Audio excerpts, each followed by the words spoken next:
I would like to begin by acknowledging the traditional custodians of the land on which we meet today, the Arakwal people of the Bundjalung Nation, and pay my respects to the elders past, present, and emerging. Hey everyone, and welcome to the Human Design Podcast with me, your host, Emma Dunwoody. I'm a qualified master coach and human behaviour specialist, as well as being a qualified human design coach. And I work with clients every single day to answer the big questions. Who am I? Why am I here? And what is my purpose? I also assist them to transition from the person they think they should be to the person they really are on the inside. I teach people how to actually live their design instead of just knowing it. And if this is something that you want to do too, well, stay tuned or reach out for private coaching or Human Design Unpacks, where I show you exactly how to live your design. Hey everyone, and welcome to today's episode. I'm so excited because I've got the next episode, or the next one in our series, of our incredible coaches from HDX, the people that work with me to help support you in your human design journey. So Lucy Peel, welcome to the podcast. Oh, I thank you for having me. I'm very honoured and excited to be here. I'm excited to have you here. You were on our recent Byron Bay retreat, which was so nice to actually hug you in real life. We've got 2 of the coaches coming to Mexico as well. So that's going to be 3 out of the 5 in person. I'm so excited. So Lucy is our generator coach. Do you want to share your design with everybody, please? I am a 2/4 Sacral Generator, right angle cross of laws. I have 3 defined channels. I've got the 1156, the 3410, and the 360. And I love everything about my design. Yes, you freaking do. You're an absolute weapon. You are such an incredible human. I just asked Lucy before I hit record, was like, have you always been like this? And when I mean like this, it's like, you are the epitome of a generator. You're lit up, you're excited. You whenever you speak, everyone's like, really? Oh, tell me more. I just think it's so exciting to see in real time. All right. So let's talk about your journey, because this series is very much inspired to help people. Maybe they're new to human design, or maybe they've been elsewhere and it's all confusing. There's too much information. How do we actually integrate it? Now, we're going to talk about generators. We know that 70% of the global population are generators or manifesting generators. So this is going to be a lot of the audience. So tell us, when did you first begin your human design experiment? Okay, I sat down to work that out the other day, and I think it's roughly about 4 years in. So it was prior to COVID that all of this sort of started happening. I reckon about 4 years. Yeah. Amazing. And what were the challenges, or what was going on in your life that for human design felt like it was some sort of solution to, or something to support you in that journey? All right. Well, it was really interesting. To reflect back on that time, I actually felt straight away like there was nothing in my life that needed to be improved or fixed or changed, or I wasn't really searching for anything, not consciously anyway. But I had a couple of years program that we are involved in with farmers from all over Australia. So I'm part of a family farming unit, and just started opening my eyes to different things and different ways of life. And I started making room in my life for opportunities to come in that I didn't know what they were. And turns out human design was one of those. But very early on, it was in the period of about a fortnight, I had 3 different people in different circles of influence that mentioned human design to me. And I was like, oh, what is going on here? I ran my chart, my mind blew, and I was hooked from, the first couple of sentences. I looked at that chart and something overtook my body, and I have not gone back.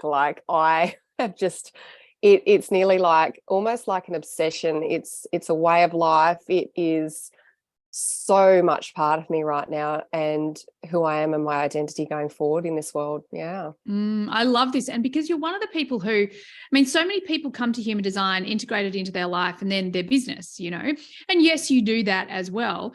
But what I also love about you is that you've integrated into a very different life, the way that you do the work that you do in the world, and using your human design to support you, not being a coach of some kind or just doing human design readings or unpacks or that sort of thing. And that's, yes, that's part of what you do, but tell us a little bit about that. Like, how have you integrated it into your life that is a very different life? Okay, so, and this is the bridge. I feel like I'm the bridge for, life going forward for those that think you have to be one way or the other. So you don't. I'm here to tell you, you don't have to be just one way or the other. You can be whoever you are with the fullness of everything. You can integrate, you can integrate all these wonderful pieces of self-development and human design and the gene keys, and learning all these practices like, the meditation and, a retreat space. You can integrate all of this stuff into everyday life. It doesn't have to be just that or just that. And now Are you back? Yeah, sorry, I went on a tangent there for a second. Can you return me to the question? I got a bit excited. I loved it. It's how you've integrated into everyday life. And I love what you were saying. It's like, you don't have to be one or the other. It doesn't have to be like you live this coaching, spiritual, whatever life, or you live this other life. You can fully integrate. Yeah, 100%. Like, yeah. And I feel like I'm the living example for those people around me, to know that you don't have to be one or the other. I use human design every day, every moment of every day with the people that surround me. I work for myself as well as a part of a family farming unit. So yes, I've got my human design work and the sessions that I do with people and all my learnings there. But my main background is agriculture. So I work with farmers every day, and I work with my own family farm, but I also work on different properties throughout 2 different states in Australia. And to be able to go on farm and just, do my job, like we're doing our work, we're working with the animals. I livestock ultrasound sheep mainly, and to just be able to talk freely about human design and just the space that I'm in right now, and have people on the receiving end of that, just lights me the fuck up. Like, I just love it. And when people look at you back, some people look at you like you're a weirdo, right? But usually that's when I'm coming from a place of trying to prove what I know. When I'm coming from a space of alignment, you can hook eyes with that other person, and there's nothing more fulfilling than sharing the so-called woo with everyday life, and especially farmers who are so... I love that. I want to ask you about that, because I think we get the question so often. God, how do you talk to people about it? How do you introduce human design to people? And I'm kind of like, I say, well, if you're just to share what you're learning. But I love your example, because you do go from like the woo, the spiritual world, into this industry that is very old school, very, 3-dimensional, that sort of world. And I know that you are the bridge. We in our community, especially also on the retreat, like we got to hear all of the stories, how you are bringing so much, I'm going to say peace, but really helping the farming community heal their mental health, heal their wealth, heal their happiness, all of these things. But I'd really love, because so many people out there do feel challenged actually bringing human design to someone who's not interested in the woo, or not, finding it hard to explain what it actually is. Do you want to talk about how you do that? How do you go from the woo world to the very 3D world and introduce human design? Yeah, okay. So when I'm coming from a place of proving, it does not work. So I know the difference when I'm coming from heart and, the space of love, as opposed to the space of proving and fear. Oh, I've got to show this person that I'm more than the person that sits in this seat. There's more to me and I can help them, like I'm out to save the world. There's 2 totally different energies that come with that. And I really need to tune in sometimes. But it's usually, I love asking people what their passion is, right? And then when you see them light up and they start talking about their passion, I don't do that so that people ask me, but usually that's how it happens. You know, you see someone and you ask them about their passion, not what they do, but what they're passionate about. And then you can see them talking about something that's, you know, it just lights them up, right? You can see them glowing and they're on their tangent. And that reminds me of when I'm speaking about human design. And then, you know, they'll say, oh, what about you? And I'm like, well, actually, some people say it sounds a bit strange, but, you know, this thing called human design. And I'm just like, I don't know, like I've got to be in it, right? You know, yeah. And when it's coming from here, I know that people listen, you know, they take what they need. And it's like you don't know what you don't know. Yeah. I want to use this really good example. You know, a few weeks ago, this is something that hit really, actually a couple of weeks ago, this happened. It's really really hit home. And I'll use it as an example. First of all, I went to Gabby Bernstein in Melbourne with a few friends, farming friends, and our girls were sitting around talking, just a normal conversation one morning. And we were talking about farming and we were talking about grants. So, you know, we've had flooding in our area. And the girls are talking about how they'd applied for this $75,000 flood grant. And I said, oh, you know, pity that's not in our area. And they said, well, why don't you have a look? And I had a look and it turns out we could apply for a $75,000 grant in our shire. And I didn't know about this, right? So, and it just really gave me a piece of evidence that you don't know what you don't know. Exactly. So all this is going on inside me that is, I just want to share with everybody, not spew out to everyone, hopefully, but just share with everybody, those that want to know. Like, people don't know that they can feel better if they don't know that they're not feeling good, right? Yeah. So I had a really powerful moment last week on farm where I was with a farmer and I knew he wasn't going too well. And this is the thing, we're busy. I'm not having a one-on-one with him. He's behind me, so we're doing the work he's busy doing. And I just asked him, I just knew he wasn't well. And I said, well, out of 10, what's your average day sit at, you know? And he said a 2 to 3. My heart sunk, right? And I just wanted to give him 1 or 2 things to let him know that he could at least sit at a 5 or a 6. You know, mental health is such a huge thing in the farming industry and something I'm really passionate about, but also a lot of the times don't know what to do with. But here I am on farm with these real life people who have no idea about what I can do and no idea of the knowledge I know. And if I can just give them a little glimpse, you know, just something, a starting point, you know, that bridge, you know, just something to give them some hope to look for that $75,000 grant that they didn't know that was there, that's right there available to them, then, you know, my job is done. Yeah. So I'm trying to work out, you know, not work out logically, but just allow how that's going to come organically. But it's something I feel deeply passionate about. And a lot of us don't know what we don't know. Yeah. And I love that because we just see, you know, this is such an incredible example of a lit up generator. You know, like you're lit up, you're excited. And again, I think before we hit record, like you're talking about how, you know, your mind wants to plan and be focused and, you know, get all the steps out in front of you. But actually what you're learning, and the grant, like the $70,000 grant's a great example, is that you don't need to know. You don't need to have the clarity. You don't need to know. But what you need to know for you is to follow that gut, to follow that sacral, and that you know that you will uncover or discover the thing that you need. You know, you'll find the thing that you're looking for. And I think this is such a great example for generators out there because, you know, it's not a waiting around. Like you don't wait around for these things to come to you for you to respond to. You go out, you live every day, you respond to everything that's going on in your life. And from that process, what you need comes to you to respond to.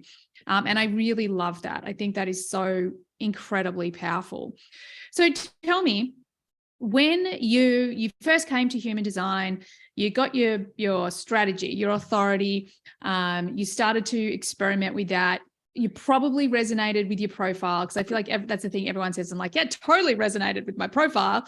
But I actually want to talk about how you started to integrate, let's say your incarnation cross or any other areas of your chart specifically. You know, like I love the North and the South node on the personality side, because that's really helped me understand my my work trajectory. Tell us a bit about some part of your chart, might be your incarnation cross, that you've dived deeper into, and how have you experimented with that, and how has your life changed, behavior changed? Tell us a bit about that.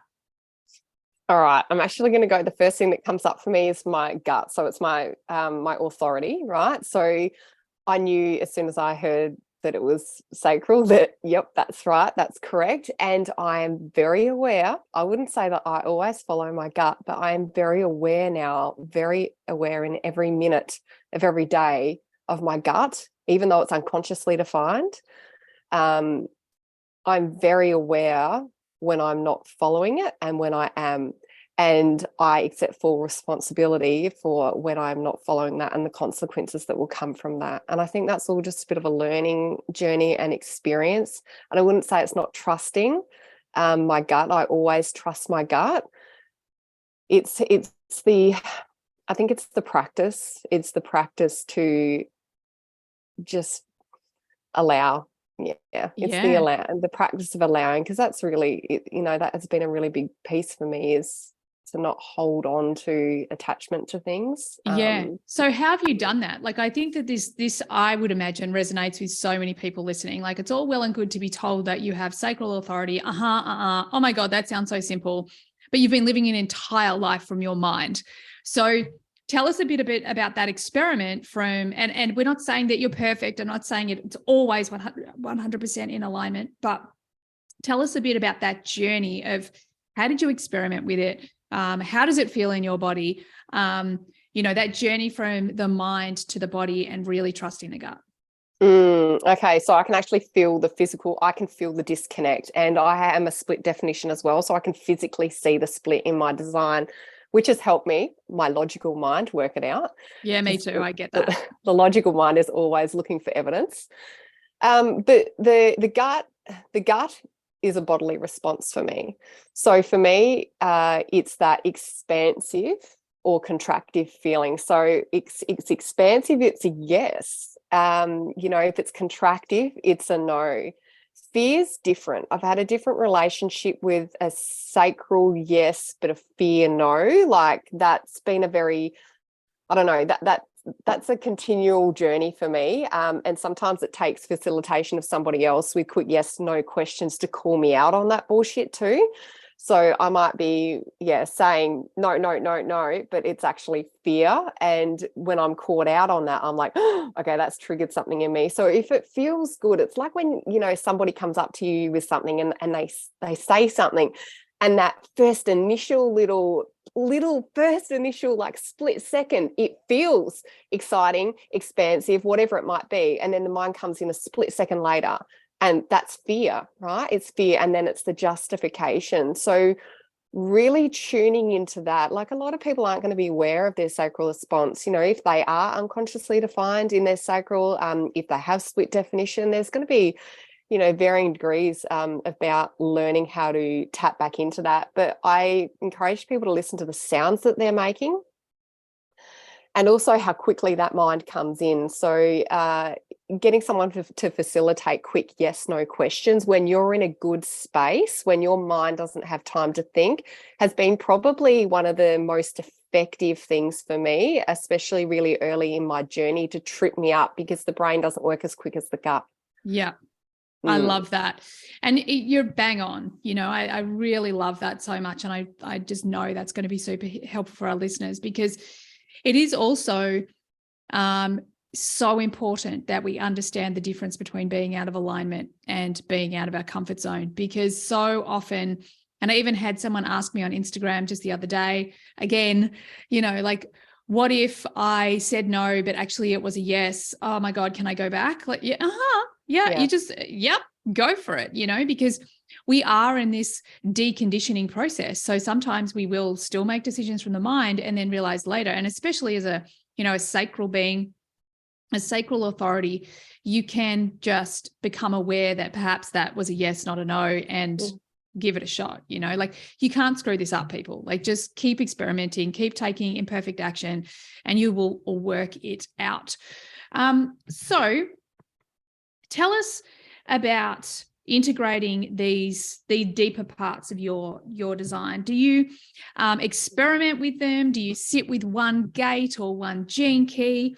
Or do you just sort of do it in spits and bursts? And tell us a little bit about that. Yeah, okay. Well, there's so much, isn't there? And especially when you're early on, like that first year or even 18 months, 2 years into your human design, you want to try and hurry and cover everything. You don't want to miss anything and you feel like you might be behind. Like I look at the information that's available to us in HDX and it's quite easy to get really overwhelmed. But, it's not a race because we're here on our own journeys. There's no competition. We're here to do it in our own time. And the more you put the more you put pressure on yourself to get through that material, I don't know, it just doesn't seem like that comes from a place of alignment. None of us are going to miss out. We need to try that correct time. Yeah. Yep. But look, I don't know, like a couple of really important things for me is I went through the centers. I did the centers a lot first, what was undefined and then what was defined. So really concentrating on those things that are defined and my superpowers and how do I express them? Those things that are open, like being really aware of what was going on around me. I have an undefined heart and I have a totally open solar plexus, and that has been an interesting journey. I love it. So just learning that information, and it's a permission slip, just a breath, take a breath. It's okay. Like I don't need to know it all. But I love, I went through centers, channels, and then I dove into my incarnation cross a bit. And I didn't resonate with my incarnation cross to start with, which was really interesting. But now that I'm aware that it's my being and not my doing, once again, massive. I just think I love it as well. I so often think that we're just too close to the project, the project being us, because I see you as the cross of laws. You are changing the values of the agricultural industry. So for me, I'm like, yeah, it's happening. Look at it. It's just right there. But yeah, and I think sometimes we can't see the wood for the trees because there's so much information and we're going the wrong way about it. We're trying to fit ourselves into what people say about this incarnation cross, as opposed to asking ourselves what's true for me. How do I express that? What does it look like? And I love that you said two things I want to respond to. First thing is that you started with the centers. I think this is so undervalued in the human design world because the centers themselves give you so many insights, and then it's much simpler to start from that point of view. I was trained that way. The person that I did my certification with doesn't even teach type right to the end. She wouldn't teach type at all if it wasn't for strategy, because she believes it leads to people astray way too often. And it wasn't, as you guys have heard me say, it wasn't in the initial download. It's something that Ra created later so he could teach it. The other thing that I want to respond to that I think is really important is your reference to HDX, that we have all of this knowledge and information, but that your recommendation is to go at your own speed and trust the process. And I love this because this is actually something that we discovered. I had some experiences doing other people's courses, especially when my Gate 16 was all about like gathering more mastery, like more skills and those sort of things. And I couldn't stand being forced to, like I had to get to the end and then I'd have to do something like a little test or something before I could go to the next section. And being an MG, I was like, piss off. Like, let me do it the way I want to do it. And that's one of the things that we've done with HDX now is like, no more me telling you how you do your experiment. I'm going to give you the framework. I'm going to teach you how to trust your intuition and your authority. And then you're going to follow what's correct for you. So I think, me being me, I see the entire world in metaphors, and it's just that metaphor of that's the world we're moving towards, that you have to trust you, your gut, your intuition, your authority, because it's going to take you where you need to go. Because the more you can trust you, the more you can trust your journey, the guidance that's coming into you, the better you're going to feel and the greater you can serve, the bigger impact you can have, the more people that you can support, serve, empower, teach, whatever it is for you. So I love all of that. Anything you want to respond to there before we get on to sharing how people can find you? Okay, so I just want to let everybody know that it's really important to not get overwhelmed with gait detail. So Yeah. gait detail is something that comes like each to their own, but for me and what I've witnessed and the people that I study with, gait detail needs to come far, far down the track. You know, we need to get these basics sorted or integrated, or just working in the body before we look into gait detail, because it is very overwhelming and it can confuse us tenfold. So just 100%.